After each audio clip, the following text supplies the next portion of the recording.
The coronavirus has thrown a spanner in a lot of people's plans for 2020. My guest today should have been performing on one of the world's biggest stages, Eurovision. Jessica Cerro, better known as Montaigne, is a singer and performer. We catch up at the Lyric Theatre in Sydney.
Jess Cerro, welcome to 1+1. Well, thank you. I feel welcome. Look, I feel like Eurovision, it's almost a cultural experience. 180 million people are watching it worldwide. How was winning the Australian leg of that competition? Pretty satisfying. It felt really good on the night, especially. I think like you have all of the adrenaline running through your body, and like my partner was there, and two of my like really good friends were there, and it just like felt super nice to have payoff for like this performance that I was working on for like months. What was the inspiration behind that performance? I ended up settling on like the idea of a clown, because like a clown has so many layers of meaning throughout history, and like both means like a fool and is also the, you know, clown as we know it today that goes to kids' parties and entertains. And like, you know, there's also the art of clowning, which is like getting on stage and like repeatedly doing something wrong until it wears out its funniness, and then like you move on, and it's all very physical and whatnot. And then the other layer is just like the clown has also represented like the lay person. It's supposed to just like represent the everyday person and like the way that the like elite saw workers and labourers and stuff like that. And I don't know, that's where I was trying to like infuse a bit of a political bit, because like the idea of don't break me is, from my perspective, was like governments and people in power do not like destroy the populations you're meant to be representing or whatever. And I just didn't think I could do that, like do that justice. So I ended up just settling for like feeling silly in like a relationship that like you thought was good and healthy, and now it's sort of like falling apart, and there's a communication breakdown. You don't feel like you're being listened to. And I think like being a clown who was a woman was a good way to just be like take on that full imagery, but also subvert the notion of what a woman should look like and be. Were you always a Eurovision fan? Not a big one. Like I was always a fan in the sense that like I like it. The other day, my housemate was like, "Are you a big, like, fan of this comedian?" And I was like, "I'm a small fan of that comedian." And that, yeah, I like Eurovision, but I've never been like an obsessive in the way that I see it in a lot of people. But what did you like about it? I really like the theatricality. I really like the melodrama and the over-the-topness. I think that is like something that I've always been really drawn to. It's also like, this is the way I've been putting it, it's like the World Cup of music, except it's like Europe. I mean, Israel and Australia are also in it, but like, it's like the World Cup of music, and I guess like that, whilst I don't like the idea of competition art, I do like the idea of like bringing all these countries together into one host nation, and like everyone communing around this thing that they love and sharing it, and like, I don't know, supporting art that they love. It wasn't long after you winning it, and then Eurovision for 2020 was cancelled. How did you deal with that? How did you get through that?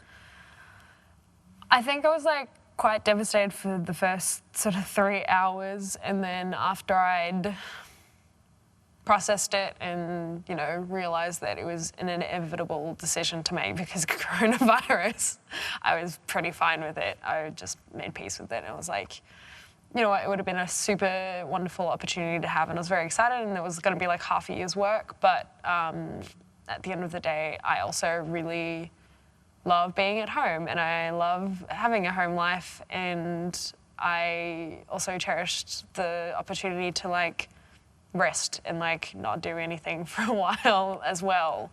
And of course, like a few weeks later, I was like granted the certainty of like doing Eurovision next year. That being said, I'm at the point now where I'm like, will we even get it together in time for Eurovision next year? I don't know. How do you deal with that, the uncertainty? Well, now I'm very fine with it. At this point, I accept that like the world has just changed trajectory forever, and like whether or not I get this big opportunity next year is like, it's like something I really want to do, Eurovision. It's something that is rare and like fabulous in this exclusive, untouchable way, but I'm not necessarily that taken by those kinds of opportunities anymore. I just want to do things that like I love and enjoy. And Eurovision is one of those things, but I also have like another million things that I love and enjoy that I could also do. And I'm also very grateful for those things. So if it doesn't happen next year, then I'm just like, I feel quite grounded about it. I won't be in despair if I don't get to do it next year, I don't think. When did you create and adopt the stage name Montaigne? I actually don't remember like the exact date or moment. I'm sure it was sometime when I was in year 12, like 17 or 18, and I was reading a lot at the time, and read this book called The Consolations of Philosophy by Alain de Botton. And Montaigne's mentioned in that book, and I loved the first page so much. Like I have to paraphrase because Alain de Botton's language is like so often highfalutin. It was something about like how Montaigne would always recount this story about a friend who could like fart a tune out. And I love that so much because like often when you think about philosophy and academia, it's like really serious and like, I don't know, but that's sort of the angle I was viewing it at, is like usually philosophy is all about like deep questioning and serious interrogation, and like there is no room for like japery or silliness. And I really appreciated that there was this philosopher here who like was really silly and also like perceived like a lent weight to subjective perception of the world, and understood that subjectivity is a thing and that the only authority we each have as people is like from our own perspective, and we can't speak for anyone else's experiences. And then he talked about all kinds of other things as well, and was the inventor of the essay. I was just like, this guy's really cool, and like a lot of the way he thinks and the things he considers to be like important thoughts and ideas are like the same as mine. You were born in Malaysia and travelled around a bit as a child. What influence did that have on the rest of your life? I was only in Malaysia until I was 4 years old, and then we moved back to Australia, but my parents are migrants. So my mum's from the Philippines, my dad's from Argentina, and my dad was playing in Malaysia because he was doing professional football over there, which is why my parents did a stint there. The culture and expression of like less Western society or more developing society is like very different to that of like English descendant colonies and stuff like that. Like, I think that's sort of where my emotionality comes from, and like a certain loudness and a certain boldness, I think maybe comes from, because I don't know, like Argentinians and South Americans are pretty like hard on sleeve people, and so are Filipino people for sure. Was music there as a kid as well?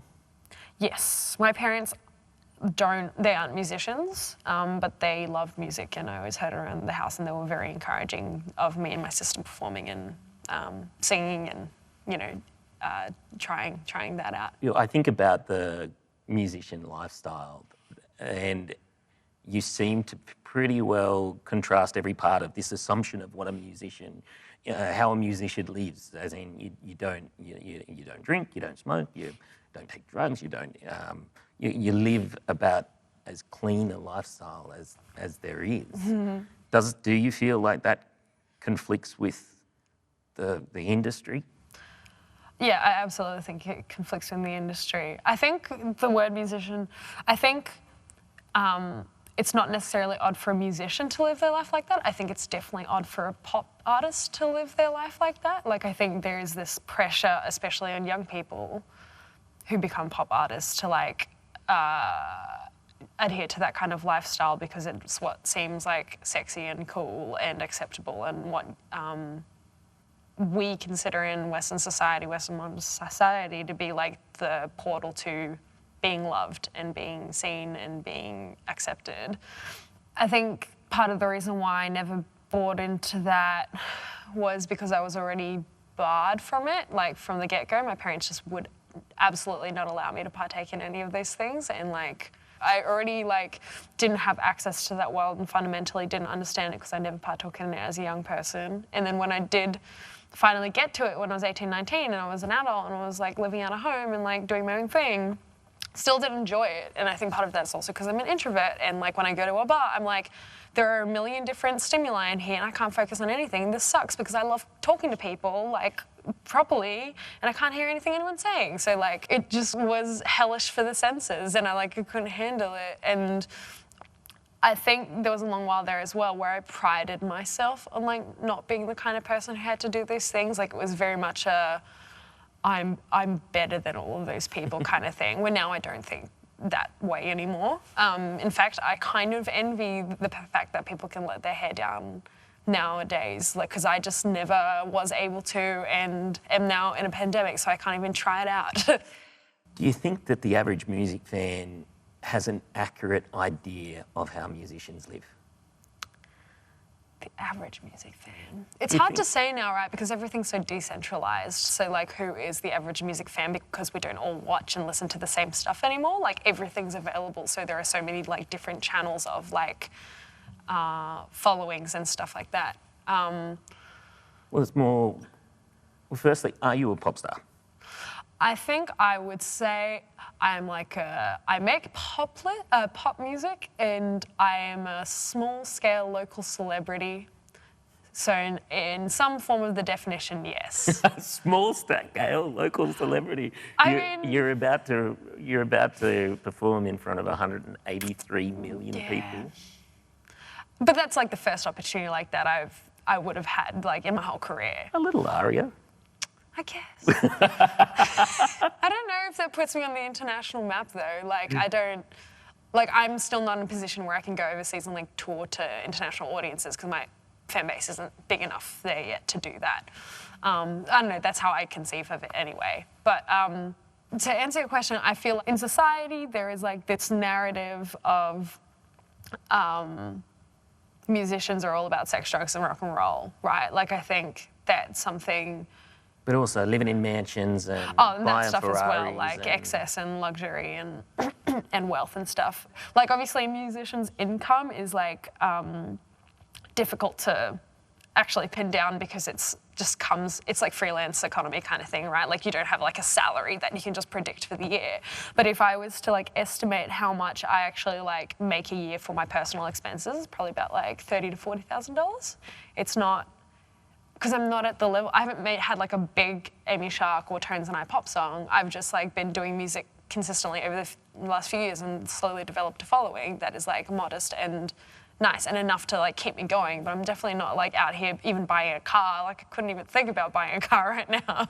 I think that people have been shocked though, because the at the moment I think coronavirus has put a spotlight on what is a really, I guess, edge of the knife industry. Yeah, it's precarious for sure. Yeah, there's a lot of precariousness, and I think like it's less precarious for people like me. I'm still good. Like I'm gonna survive all of this and be fine, and like not have consistent work and still be okay because like I'm a public figure, and there's a lot of like social and cultural capital that comes with that, and that leads to economic capital. I think like the big shame is that like industry workers, like engineers and mixers and crew, like stage crew and like labourers in the industry are the people who are like gonna get shot in the knee and like who are getting shot in the knee and just like aren't being supported, and like they don't have a safety net in the same way, because also a lot of these people are on contracts, they can't do JobKeeper or JobSeeker or whatever. It's like, that's truly difficult. Where do you see your place fitting within an industry where you don't mind making political statements, people over profits at the ARIAs or stop Adani at the ARIAs? Mm-hmm. How does that activist fit within your life? It feels like a question I'm constantly asking myself, like always evaluating how best to be an activist as a public-facing person, because like there is a public way to be an activist and also a private one. I often grapple with whether or not I'm doing enough privately and whether I even have the strength to do enough privately. And that, when I say privately, I don't mean like I can read and I can listen to podcasts and I can inform myself. But do I feel like I have the confidence and the ability to help and extend myself to other people to volunteer for mutual aid actions or other community support groups? Like, I don't know about that stuff yet, because I have my own shit to deal with that I'm not even quite dealing with very well usually. And then the public-facing one, that's a big question too, because like my partner works in political activism, like that's his full-time job. Like his thing is that it's really like there are merits to celebrities advocating for a good cause, because it brings visibility to issues and awareness, and that's really great. And people who care about that artist will often care about what that artist values. That's great. But when celebrities are the ones doing calls to action or encouraging action for people and not actually demonstrating that they themselves can go out and do the actions, or that they themselves can like show up to the polling booth and like hand out cards to encourage like people to vote for a climate election.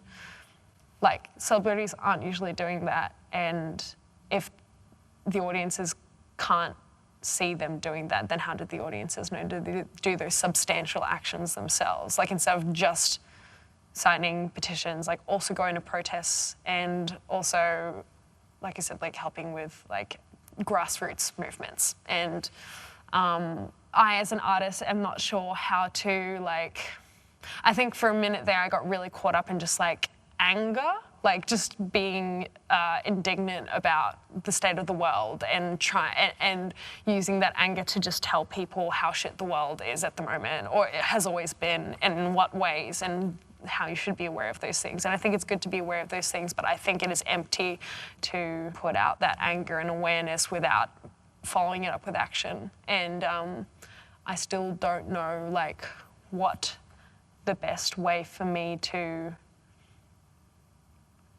encourage people of that is. But there is power in conversation, and as a queer artist, you've spoken openly about your sexuality, and how important to you has that been? Incredibly important. I think like it's that thing of you can only be what you can see, and like if queer people don't have like representation, visibility in public spaces, then they're going to feel really invalidated, because the overarching narrative, the dominant narrative throughout time and history is that like straight, cis, white men rule and are the norm, and white women by extension, and only ever seeing that is what makes people repressed and makes them feel like they have to stay in the closet because they are different. Like by definition, the norm is here and they are here, and like if they don't see people that are like them flourishing and thriving in this space and being successful and like being whole people, then it's hard to know how to be a whole person. And so I think it's like deeply important to like, for me at least, because obviously not everyone's ready to come out and not everyone's ready to be publicly queer or publicly whatever. Like, I feel okay and safe enough to do it. So like I feel the duty to be confidently and publicly and vocally that, because yeah, like it's not been there, and I could have used it when I was a young kid, knowing that more people were queer, and also not just like gay, right? Like I feel like people were more comfortable or aware that there was an erasure around every other queer identity but gay for a long time. Gay people were just like, were still persecuted and stuff, but like they existed at least, whereas like lesbians were just like women that were there to have threesomes with men, right? Or like trans people were just kidding themselves and cross-dressing or whatever, or bisexual people just couldn't choose. I, as a bi person, now feel the duty to like show up and be like, no, I'm bi, and I'm not just like struggling to choose, and I don't stop being bi by dating a boy and like whatever. I think it's really important to demonstrate that, because like there are so many people out there that are trying to shut down the complexity and nuance that exists in gender and sexuality in human beings. And when people do try and shut that down, when you put anything out there on social media or put of yourself into your art, there is criticism, there is pushback. I get the odd bit of hate mail every now and then. How do you deal with that sort of feedback when you're so open online?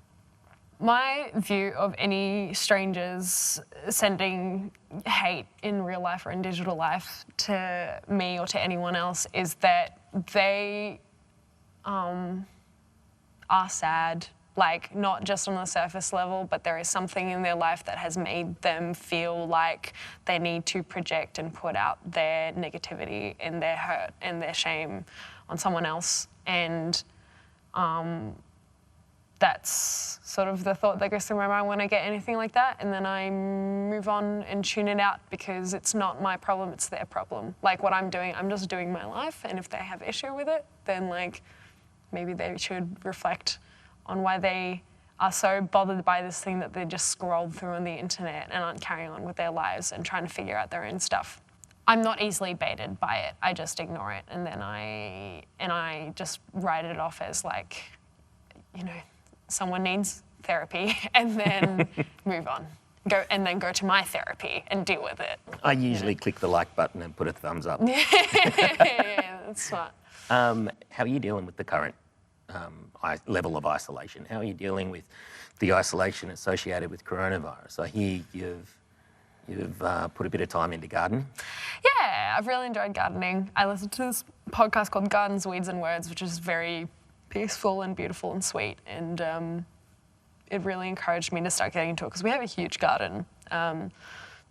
So that's been a big part of things. But also, like, I have 3 housemates that I get along with, and my partner, who I've also been visiting, who also has like 4 housemates. So I haven't felt totally isolated. Like, I've had people around me, which is nice. And I don't know, also that thing of being an introvert, like I love not going out. I love being at home. I love making my own food. I love playing video games. I love just chilling out and listening to podcasts and being in the garden and, you know, all that stuff. What do you like about video games? They are the only thing sometimes that distract me from my woes.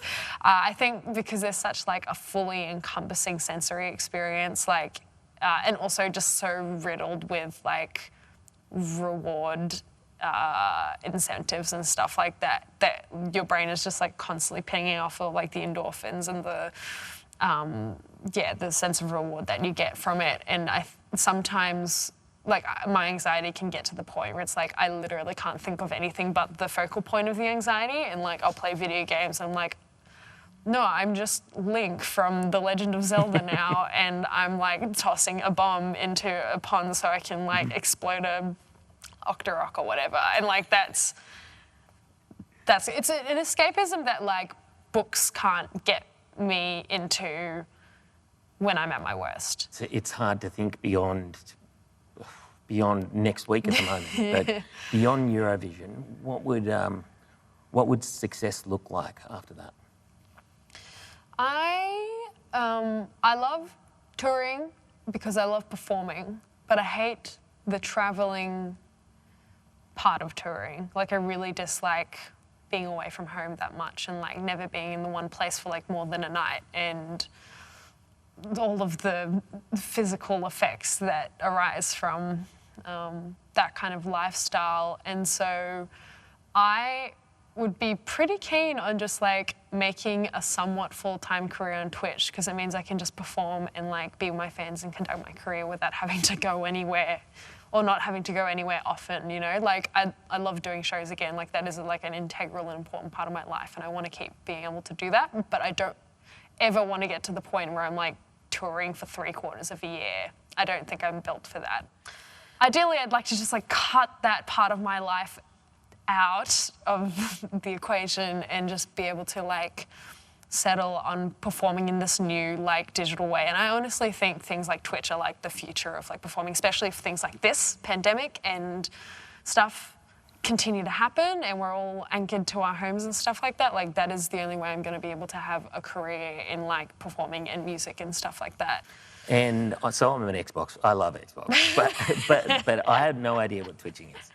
Oh, Twitch. So Twitch is like, it's just another social media platform of a sort, where people, its initial inception was around video games. And now Twitch has developed to the point where they're starting to invite and welcome performers and artists and people who just want to chat and connect like onto the platform. So I don't know, in my future, I'm hoping that becomes like a more established part of my life that I can consistently do and develop and grow. And then, you know, whatever other performing opportunities crop up in my life, then I'll happily take them too. We have shared a stage. One of the most enjoyable events of my life was singing on Play School. You also, you knocked out a few tunes for Play School. I did one. I did three. No competition, but I did three. That's pretty good. If you do need any backup singing or dancing for Eurovision, this guy's ready. Cool, great. But the whole country, we're all behind you. We're wishing you well, and we can't wait to see you perform. And just thanks for joining me on 1+1. No, thank you for chatting. I appreciate it.